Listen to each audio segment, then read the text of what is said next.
ఇవాళ మన తెలంగాణ రాష్ట్రంలో తెలుగు గడ్డ మీద ఎంతో మంది నాయకులు పుడుతుంటారు పోతుంటారు. ఎప్పుడో 17వ శతాబ్దంలో పుట్టి ఇప్పటికీ కూడా మనందరి ద్వారా అనేక రకాలుగా గౌరవం పొందుతున్న శ్రీ సర్దార్ సర్వాయి పాపన్న గౌడ్ గారిని ఈ రోజు మనం గుర్తు చేసుకుంటున్నామంటే ఈ తెలుగు గడ్డ మీద పుట్టిన ఒక మాణిక్యం అది అని చెప్పి సందర్భంగా మీ అందరికీ తెలియజేస్తున్నాం.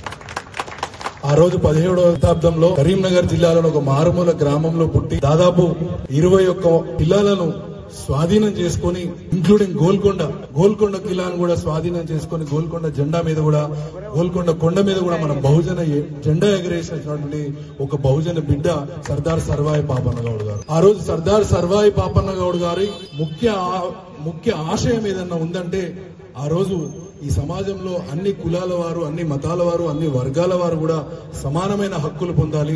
సమానమైన హక్కులు పొందినప్పుడే ఈ సమాజంలో శాంతి స్థాపించబడుతుంది అని చెప్పి వారు నమ్మారు. వారు నమ్మిన సిద్ధాంతం కోసం అనేక మంది చక్రవర్తుల మీద, రాజుల మీద వారు పోరాడి అనేక కిల్లాలను వారు స్వాధీనం పరుచుకొని బహుజనుల కోసం అనేక పోరాటాలు చేసిన విషయాన్ని ఈ సందర్భంగా మరి ఆ రోజు సర్దార్ సర్వాయి పాపన్న గౌడ్ గారు ఈ రకమైన యుద్ధాలు చేస్తున్నప్పుడు, ఈ రకంగా పోరాడుతున్నప్పుడు అచంచలమైన విశ్వాసంతో, అకుంఠిత దీక్షతో బహుజన వాదాన్ని ఆనాటి రోజుల్లోనే వారు బలపరిచిన రోజులలో ఆ రోజు ప్రజాస్వామ్యం లేదు.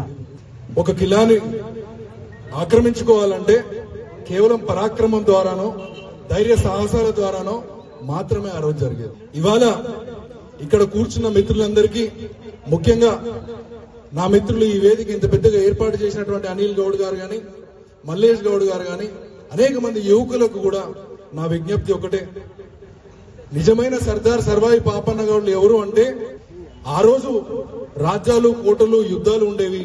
ఇవాళ ప్రజాస్వామ్య వాదం మాత్రమే మిగిలింది.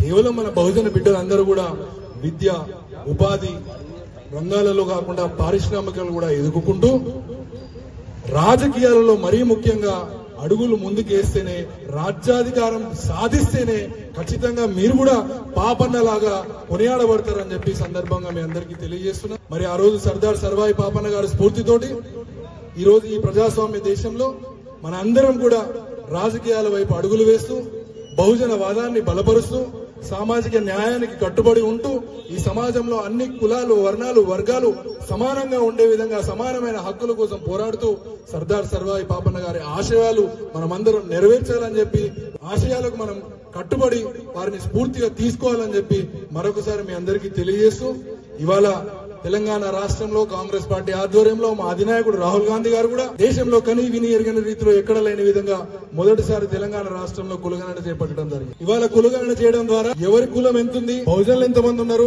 ఇంకా కులాల వారు ఎవరున్నారు, ఏరే వర్గాల వారు ఎవరున్నారు అని చెప్పి ఒక స్కాన్ కాపీ కాంగ్రెస్ పార్టీ ఇవాళ ప్రజల ముందు తీసుకొచ్చి పెట్టడం జరిగింది. జనాభాలో 56% మంది బలహీన వర్గాలు ఉన్నారని చెప్పి ఆ 56% ఉన్న బలహీన వర్గాలకు కూడా సమానమైన అవకాశాలు కలగాలని చెప్పి అటు విద్యలో గానీ, ఉద్యోగాల్లో గానీ, ఉపాధిలో గానీ, పారిశ్రామికంగా గానీ, అన్ని విధాలుగా రాజకీయంగా గానీ వారికి అన్ని అవకాశాలు సమానంగా కావాలి అని చెప్పి ఒక దృఢ సంకల్పంతో, ఒక మంచి ఉద్దేశంతో ఇవాళ కులగణన చేపట్టడం జరిగింది. రాజకీయాలకు అతీతంగా, పార్టీలకు అతీతంగా ఈ రాష్ట్రంలో ఉన్నటువంటి ప్రజలందరూ కూడా కులగణనలో పాల్గొని దాన్ని విజయవంతం చేసినందుకు కూడా ఈ వేదిక ద్వారా మీ అందరికీ కృతజ్ఞతలు, అభినందనలు తెలియజేస్తాం. ఇవాళ మనకి జనాభాలో 56% ఉన్నామని చెప్పి లెక్క తేలింది కాబట్టి మేమెంతో మాకంతే అనే హక్కు మనందరికీ స్వతహాగా కల్పించబడ్డది. ఇప్పుడు ఈ రోజు మనం ఎక్కడ పోయినా సరే గర్వంగా, సగర్వంగా నేను బలహీన వర్గాల ముద్దుబిడ్డను, ఈ జనాభాలో తెలంగాణ రాష్ట్రంలో ఉన్న 4 కోట్ల మంది ప్రజలలో 56% మేమున్నాము, దాంట్లో నేను కూడా ఒకరిని అని చెప్పి గర్వపడే విధంగా ఇవాళ కాంగ్రెస్ ప్రభుత్వం ఈ లెక్కలు చేపట్టిందని తెలియజేస్తున్నాను.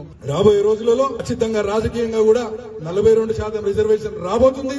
ఖచ్చితంగా వచ్చి తీరుతుంది. 42% రిజర్వేషన్లు రాజకీయంగా వచ్చినట్టయితే ప్రతి గల్లీలో, ప్రతి పల్లెలో, ప్రతి వాడలో, ప్రతి గూడెంలో మన బహుజన బిడ్డ నాయకుడిగా ఎదిగి తీరుతాడు. చట్టసభల్లో అడుగు పెడతాము. ఖచ్చితంగా బహుజన బిడ్డలందరూ కూడా రాజ్యాధికారం చేసే అవకాశం వచ్చిందని చెప్పి మరొకసారి మీ అందరికీ తెలియజేస్తూ, సర్దార్ సర్వాయి పాపన్న గౌడ్ గారిని స్ఫూర్తిగా తీసుకొని వారి ఆలోచనలకు అనుగుణంగా ధైర్య సాహసాలతోటి విద్యా, ఉపాధి రంగాలలో ముందడుగు వేస్తూ మనమందరం కూడా కలిసికట్టుగా ఐక్యత సాధించి అని చెప్పి మరొకసారి మీ అందరికీ నొక్కి చెప్తున్నా. ఎందుకంటే మనకు రేపొద్దున రాబోయే ప్రమాదం ఏంటంటే మీ కులం ఎక్కుంది, మా కులం తక్కువ ఉంది అని చెప్పి మనకు పంచాయతీలు పెట్టే పరిస్థితి వస్తుంది. ఖచ్చితంగా బహుజన బిడ్డలందరికీ కూడా సవినయంగా విన్నవించుకుంటున్నా, అందరం కూడా సమానమే.